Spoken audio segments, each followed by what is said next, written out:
encontramos en esta calurosa mañana de verano junto a Melissa y a Valentina, esperando se encuentren muy bien desde sus casas y ya retomando la rutina desde el año nuevo, ¿cierto? Así es, Valentina. Bueno, hoy te cuento, tenemos un tema muy interesante que habla sobre las células madre.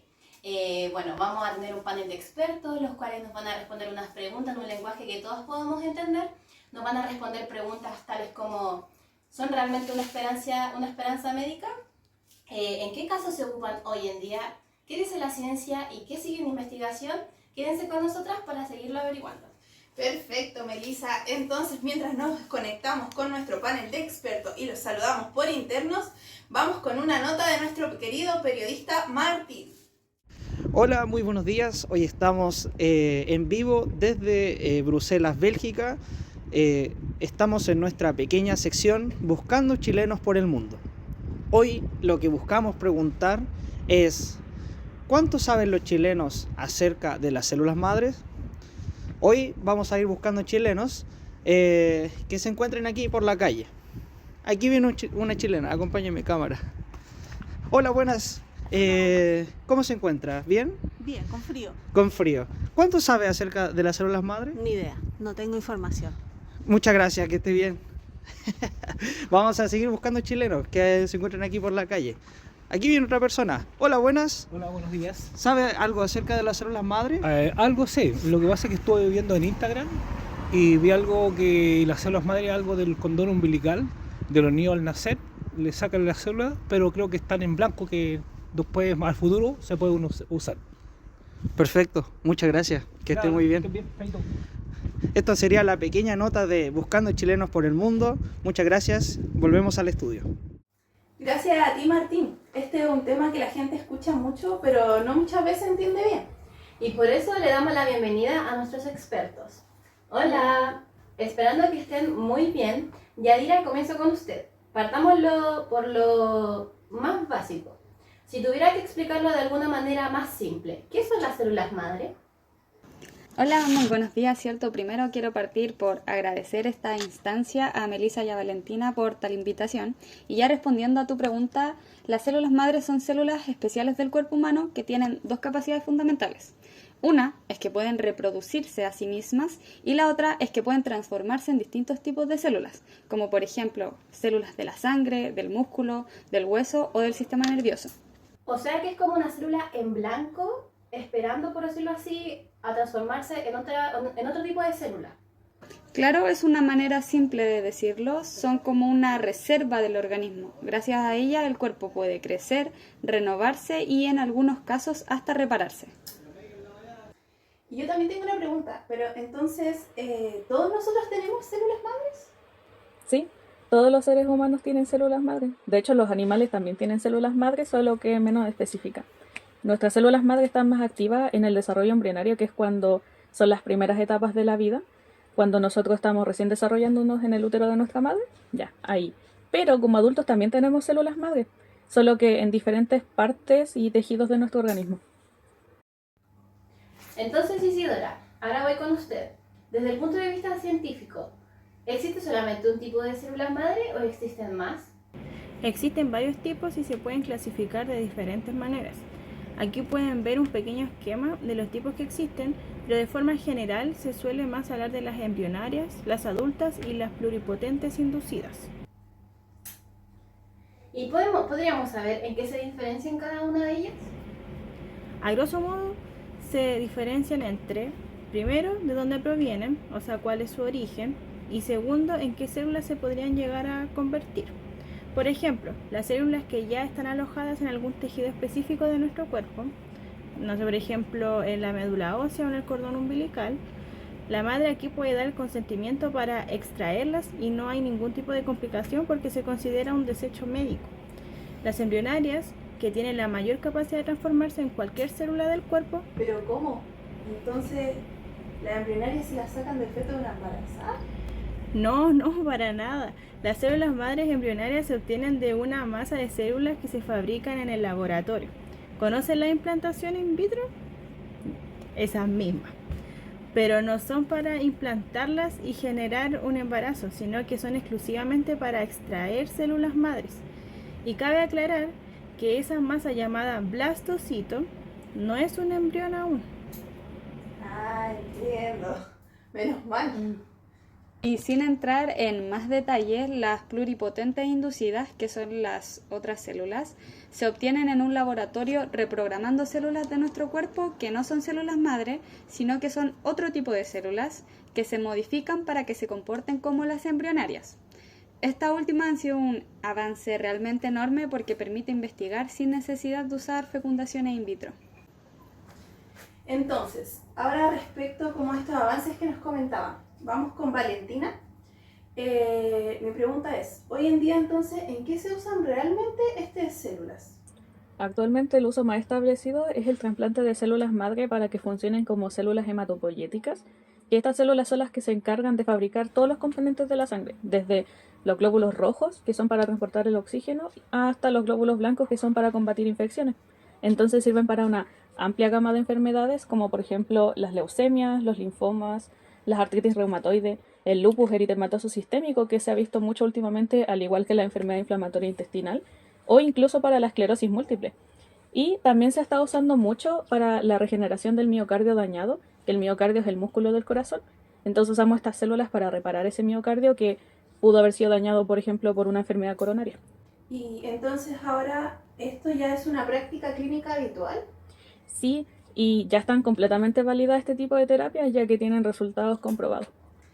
Perfecto. Entonces, mi última consulta sería, ¿qué pasa con enfermedades como el Parkinson o lesiones medulares? Ya, ese es un tema de investigación que está en curso. Hay ensayos clínicos muy prometedores, pero todavía no son tratamientos estándar ni de acceso público en general. Entonces, es importante diferenciar entre avance científico y una cura definitiva. Esto es súper importante porque muchas veces se venden las células madres como una solución para todo. Exacto, no es que curen todo, son más bien una buena herramienta, pero tampoco es milagrosa. Y también he escuchado que hay clínicas que prometen que tratamientos sin un respaldo científico real. Así es, y esto es súper importante y peligroso. De hecho, hace poco una prima estuvo averiguando estos temas porque su matrona se lo comentó y le dijo esto mismo, que es súper importante informarse bien y acudir solo a centros que estén regulados. Ahora, respecto como a estos centros y bancos de células madres, mi pregunta es, ¿cómo lo hacen como para poder transportarlas y luego almacenarlas? Porque me imagino que tiene como todo un proceso detrás de esto. Así es, primero las células madres se recolectan en condiciones estériles, independiente de su origen, y se colocan en medios especiales que mantienen su viabilidad durante el transporte, a unos 2 o 8 grados Celsius si el viaje es corto, pero si el trayecto es más largo o el destino es un banco de células, se usan contenedores más especializados. ¿Y ese transporte es inmediato? Idealmente sí. Entonces, ¿cómo funciona esa gestión como de los bancos de células? O sea, mi pregunta va más que nada como, ¿pueden llegar a durar años hasta que alguien las necesite? Es una excelente pregunta. Sí pueden llegar a durar años, pero va a depender de la gestión del lugar, si las puedo usar o no, porque existen bancos públicos y privados. Entonces, vamos a hacerlo con un ejemplo más cercano, como el nacimiento de un bebé, que ya dijimos que podemos extraer células madres de ese cordón umbilical, ¿cierto? Entonces, los bancos privados guardan estas células solo para la familia del bebé. Entonces, es como pagar un seguro biológico, porque al final la familia está pagando por sacar la muestra, analizarla, revisarla, mantenerla congelada, y de hecho, hasta último, tienen que pagar un monto mensual para poder conservarlas, y así en un futuro esta familia o ese bebé más adulto puedan usarla ellos exclusivamente. Entonces, pueden tener acceso a esas células madres cuando más lo necesiten.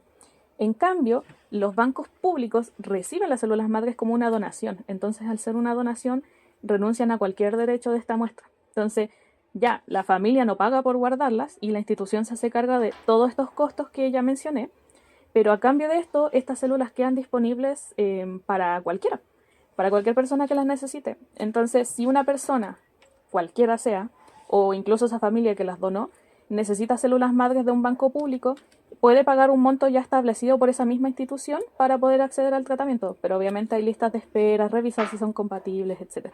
Entonces igual es un poco más complicado. ¿Y cómo se conservan? Porque escuché que mencionaron algo de congelarlas, ¿no? Así es, el tiempo que van a durar depende del proceso con el que se conserven y el tipo de célula madre, pero no hay como un tiempo límite establecido propiamente tal. Hay evidencia de que podría ser 10 años hasta la vida completa de un individuo. Y con respecto a la conservación, existen dos maneras. Una es controlando la temperatura de almacenamiento con nitrógeno líquido o freezers especializados que lleguen a temperaturas muy bajas, o lo otro es con la criopreservación. Al final, las técnicas y protocolos existentes para la criopreservación son muy diversas, lo que dificulta significativamente la estandarización de todo el proceso. Me imagino que todo este tema ético siempre genera debate. Viendo que esto se hace en Chile, ¿está regulado de alguna manera? A ver, si bien no existe una legislación específica ampliamente desarrollada sobre la conservación de las células madre, se siguen lineamientos éticos internacionales, por lo que de todas maneras tenemos una regulación estricta, sobre todo en la investigación biomédica. Su uso está normado y cualquier estudio debe sí o sí pasar por comités de ética para que los aprueben. No es llegar y hacerlo. O sea, la ciencia no avanza sin límites. Así es, pero las regulaciones no son malas, al contrario, todo debe tener su fundamento y direccionamiento, y la ética es parte de cualquier proceso científico. Por ejemplo, se enfatiza en cosas básicas como el consentimiento informado, la regulación del uso clínico y la protección de los derechos de las personas donantes, ya que siempre debe ser un uso responsable, ético y basado en evidencia científica. Entonces, ahora para ir cerrando esta nota, ¿qué podemos esperar a futuro? Bueno, así como vamos, esperamos avances realmente importantes en la medicina regenerativa en campos como lo es, por ejemplo, la neurología, la cardiología e incluso en áreas como la odontología, donde de hecho ya se está investigando la regeneración de tejidos dentales y óseos. Perfecto, Yadira. Entonces, muchas gracias a nuestras invitadas por esta conversación tan clara y también necesaria, ya que, como decíamos, este es un tema tan desconocido para muchas personas. Definitivamente. Yo creo que ahora sí o sí, cuando quede embarazada, le voy a decir a mi matrona que me oriente sobre este tema para mi plan de parto. Yo me quedo con que las células madres representan avances súper importantes en la medicina moderna, con aplicaciones reales y enormes potenciales. Pero que aún falta más visibilidad y normas nacionales, para que así pueda ser como equitativo y además se pueda implementar a lo largo de todo el país, ojalá. Así es. Entonces, Melissa, muchas gracias a todos por su gran sintonía y ahora nos vamos a una breve pausa comercial y luego volvemos con las noticias de la tarde. ¡Chao! Chao.